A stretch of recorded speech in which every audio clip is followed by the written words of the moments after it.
On est en compagnie d'Éric de Certaine. Bonjour Éric. Bonjour. Vous êtes directeur général délégué de Biocorp, spécialiste des développements, production de dispositifs médicaux.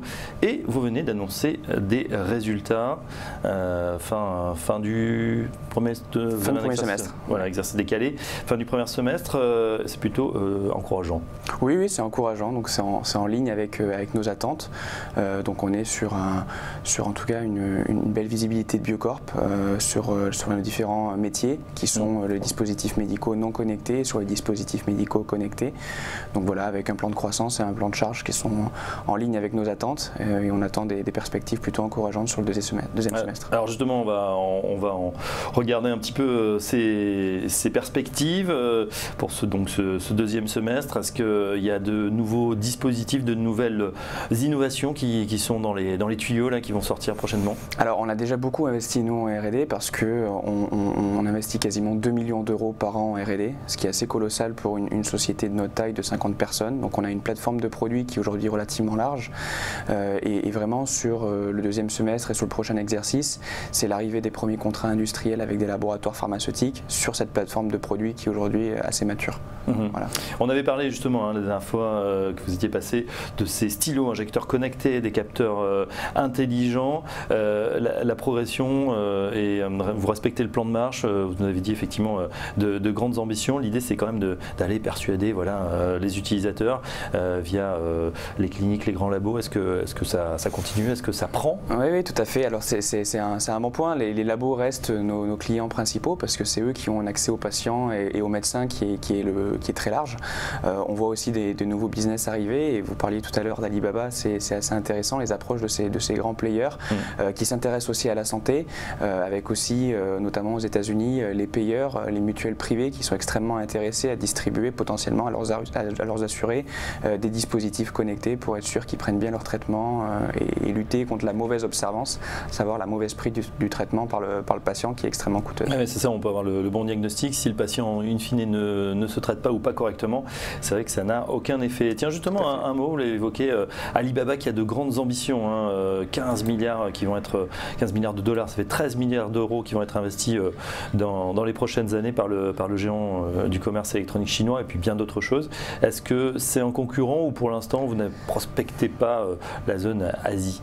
Alors concurrent, on reste une PME alors avec des ambitions internationales mais forcément sans aucun rapport avec ces géants-là. Ce qui est intéressant, c'est que des géants comme Alibaba, Amazon, Google ou Apple s'intéressent de près à la santé, notamment à la santé connectée et essayent d'établir un nouvel usage en fait, faire en sorte que les patients à travers les dispositifs que vous utilisez tous les jours, des iPhones, des Apple Watch ou autres, puissent avoir un certain nombre d'informations sur votre activité mais aussi sur votre traitement, sur votre diagnostic et Biocorp dans ce cadre-là peut être une brique extrêmement intéressante, à savoir la fourniture de dispositifs médicaux pour obtenir des informations sur votre traitement. Donc on va dire qu'on s'insère dans leur démarche et on voit ça d'un très bon œil parce que ces gens-là sont capables d'avoir un accès au marché et pousser ces innovations. Des dispositifs connectés, ça veut dire aussi beaucoup d'informations, beaucoup de data que vous allez pouvoir récupérer. Comment vous allez ensuite l'exploiter? Est-ce qu'il y a une prévision justement d'exploiter, de cruncher cette data une fois qu'elle sera à votre disposition sur, on peut l'imaginer, des centaines voire des milliers de patients? Oui, alors on gère de la donnée de santé, donc par nature la donnée de santé est une donnée qui est sensible, donc elle est déjà sécurisée, elle est anonymisée et on a des réglementations assez lourdes en Europe qui existent un petit peu moins aux États-Unis. En tout cas la propriété de la donnée et puis ce qu'on peut en faire est relativement plus large aux États-Unis et en Asie qu'elle n'est en Europe. Donc je dirais qu'il y a deux marchés, mais clairement il y a un marché qui est déjà ouvert aux États-Unis et en Asie sur lequel il y a une donnée qui a de la valeur, donc il faut la traiter, il faut la sécuriser et ensuite l'exploiter.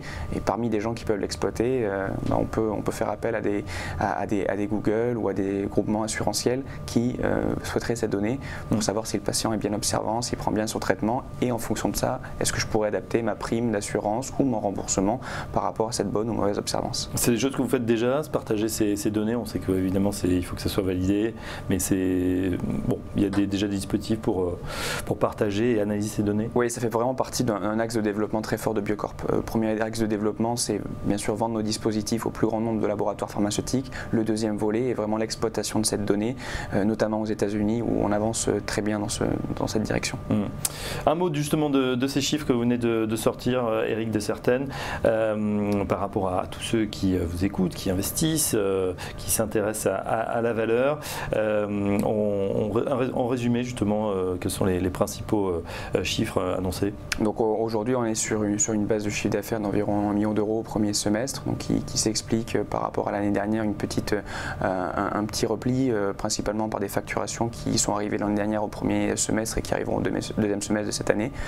Donc on s'attend quand même à une croissance. Donc, pas de perte de chiffre d'affaires, mais un décalage dans voilà, sur l'année, on s'attend à une croissance du chiffre d'affaires. Le plus important, c'est que voilà, on s'attend aussi à la contractualisation de laboratoires pharmaceutiques sur le S2. Et on va dire que on a une base d'investisseurs qui nous suit, qui est fidèle. Et c'est vrai que le cours de bourse aujourd'hui a été plutôt bien orienté depuis notre introduction en juin 2015, parce qu'on est au-delà de notre cours d'introduction. Bon, c'est déjà pas mal, effectivement, pour une medtech, des parcours souvent chahutés. On l'a vu, les perspectives donc sont plutôt bonnes et le développement suit son cours pour le moment. Merci Eric Dessertenne. Je rappelle que vous êtes directeur général délégué de Biocorp dans les dispositifs médicaux. Dans un instant, la suite du programme sur Téléfinance.